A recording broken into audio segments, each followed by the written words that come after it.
மக்களே, இது வந்து நந்தபுரத்துலேருந்து மகாநதி போகிற பாதை பார்த்துக்கிங்க.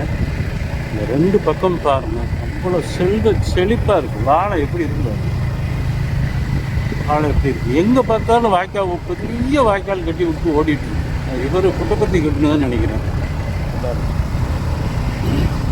ரோடு எவ்வளோ அழகாக போட்டுருக்காங்க. இது மகாநந்தின்னு சொல்கிறாங்க.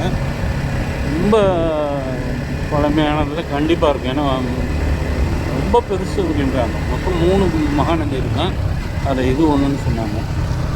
எங்கே பார்த்தாலும் இந்த வாழைப்பழம் கடை பாருங்க, கார்லேயே பழுத்துருக்காரு. இது இவங்க நல்லா இருப்பாங்களா, நம்ம நல்லா இருப்போமா? இது என்னத்தான் நம்ம எங்கே போய் முடிய போதோ நம்ம நாடு. இங்கே வரும் வாழைத்தாரு இதெல்லாம் குறவு தான் நினைக்கிறேன். நான் கேட்கல. மகாநந்தி இன்னும் 1.5 கிலோமீட்டர் போட்டிருக்கு மேப்பில். மகாநந்தி போய்ட்டு எங்கே பார்த்தாலும் டிஎஸ் என்ன வண்டி மத்திய பிரதேஷ்லேருந்து வரலாம், மகாராஷ்டிரா.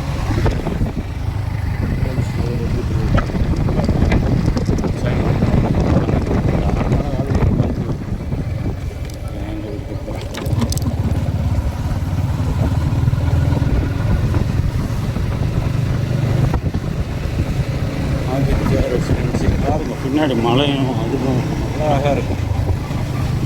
நிறைய ரூம்ஸும் இருக்கும். ஆனால் வீடுகளில் இல்லை வரும்போது. இப்போ இந்த ஊரில் வந்து என்ன நிறைய இருக்கும். மகாநந்தி ரொம்ப முக்கியமான ஒரு ஸ்தலம், சிவபெருமானோட ஸ்தலம். இதுக்கு எல்லோரும் வரணும் வேண்டி கேட்டுக்கிறேன். மக்களே இது ஒரு பெரிய டூர் மாதிரி ஆயிடும் உங்களுக்கு. மகாநதியில் நீங்கள் வந்தீங்கன்னா, அகோபிலம் வந்தீங்கன்னா மகாநதி வரணும். அகோபிலம் வரணும். அனம்பிக்காவும் அப்படிதான். Almost I reached. வா, நான் பார்க்கும்போது எவ்வளோ பழமையான கோயில்.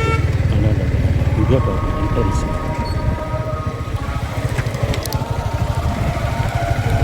இதுதான் எங்கேயா ஓரமாக காட்ட வேண்டியதான். எப்படி இருக்கு நான் ஃப்ரண்ட்டு நினைக்கிறேன்.